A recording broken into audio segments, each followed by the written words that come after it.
This is that hand wire that arrived yesterday, the Vox AC30 Hand Wired, and it came without tubes.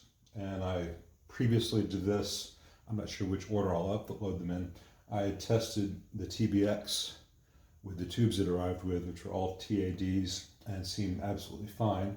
So I put some of the TADs in this hand wired, and I'm using the TBX cab with its speakers. And while the camera and guitar stool are in different locations, the cabinet and the mic are exactly the same. So this should be pretty apples to apples comparing the two amps. I'll power this on and see what the background noise is as it comes up and the tubes start to draw current. That's not a good sign. It's a dirty pot.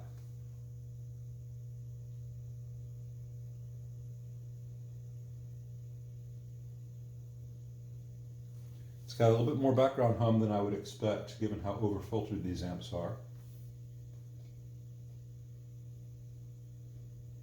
It's not fading. Sometimes with AC30s, there's a hum when you first power it on, and then within the first minute or so it dissipates down because the output tubes start off drawing different amounts of current. I did not hear any problem with these tubes in the other amp, but the other amp has a ground loop, so it might have been hiding this. These may be mismatched. I will sort that out as I go through this amp and find out how it's doing. So let's start with the normal channel with the bright switch off.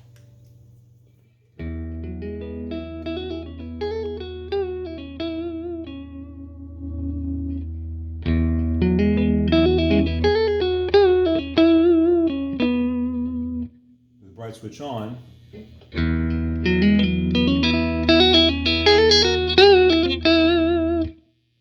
That's just too bright. Like I've said in previous videos, they copied the normal channel from the AC36 treble amp back in the day, which is a really bright channel. So when you turn off the bright cap, it's much more balanced, like the old ones. However, it's gain limited compared to the old ones. A little bit of a cheat on this because these channels are in phase with each other, so there's not a true mixer resistor setup happening for this, so it's not losing as much gain at the end, so they've compensated by taking away some gain off the front end. But just for comparison to that other AC30.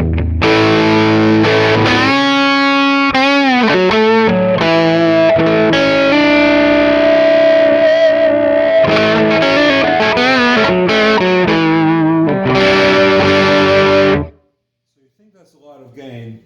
Compare this to the TBX video, the same basic thing, humbucker straight in.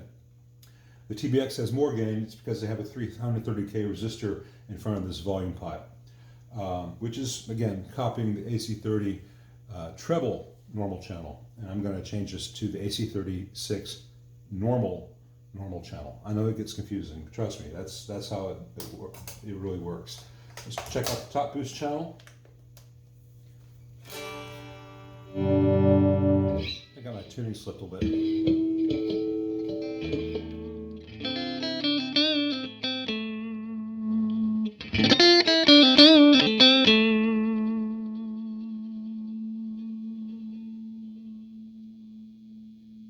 It's a very bright channel.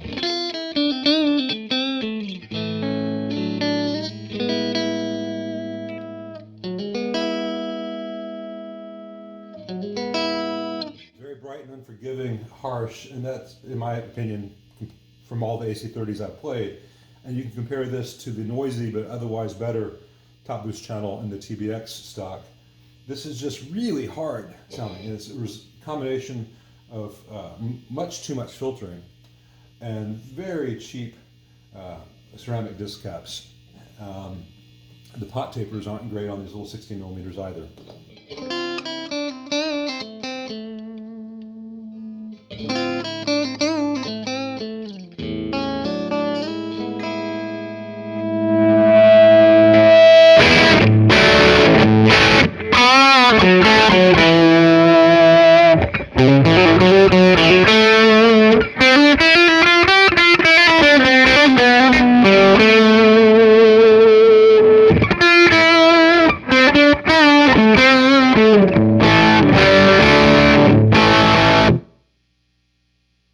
So yeah, it's even at the high gain stuff, that's really hard sounding.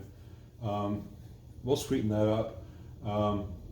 We need to go back to where a normal clean use might be. And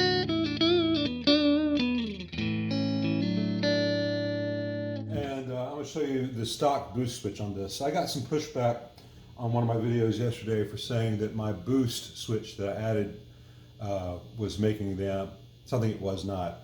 And actually the boost switch modification I do to this makes it sound like itself again. Just gives it a more useful thing. Here's the factory boost. I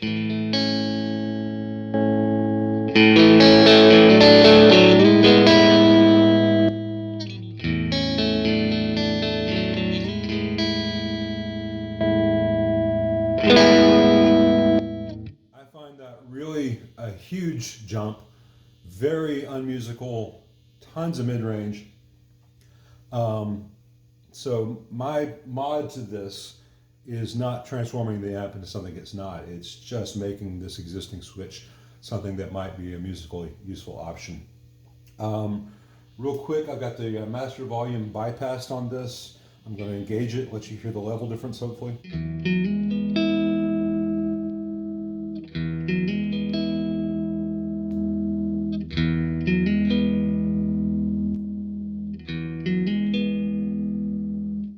And so yeah, there's a huge difference between having the master volume on 10 but bypassed versus having it just, you know, non-bypassed but on 10.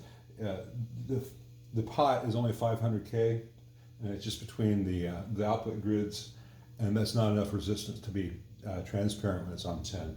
So what I prefer to do on these, if you're going to do a simple cross line like this, is to use a 1 meg pot and then put a resistor in parallel with it that gets it to about 700K. 700K, you're not going to hear a difference between it on 10 and it not there. But the 500K you do. And as you turn it down,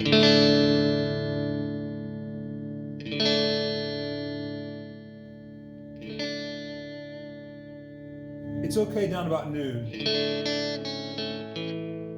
Below noon, it really wimps things out. I guess I'll show the 15 watt, 30 watt mode thing. I'm not a fan of how it sounds because the way they did it, they changed the cathode bias on the output tubes. So it's extraordinarily cold in 15 watt mode, which takes away a lot of the nice feel of the amp.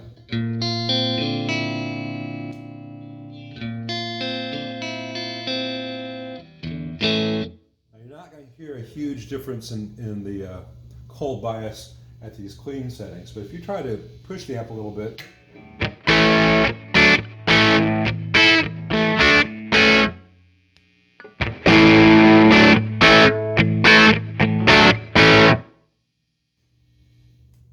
there's a reason that bias matters, and robbing the amp of output power by biasing that cold seems like a marketing switch to me because it doesn't sound very good. If they had really wanted to make that a usable feature, they could have changed the bias at the same time that they turned off one pair of output tubes. Still gotten 15 watts, but 15 watts working correctly. It's a little bit tricky because the primary impedance of the output transformer is going to be fixed. It's still going to be a compromise whichever way you go, unless you change the actual power available to the output section. But that gets much bigger. As not great as the stock master volume sounds, I think it sounds better than using 15 watt mode because you get the same volume reduction, which is not a huge amount.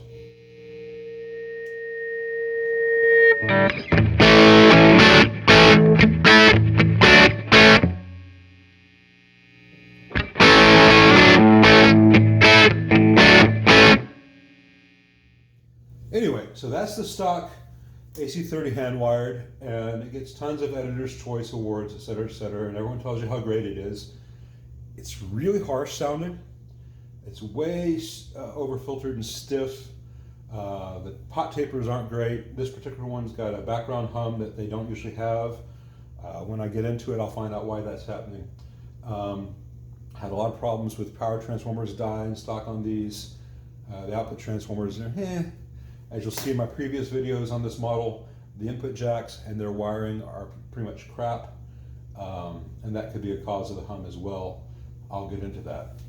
But it can be made into a fantastic sounding amp, which will sound every bit as good as the TBX, or every bit as good as a well restored and taken care of JMI from the 60s.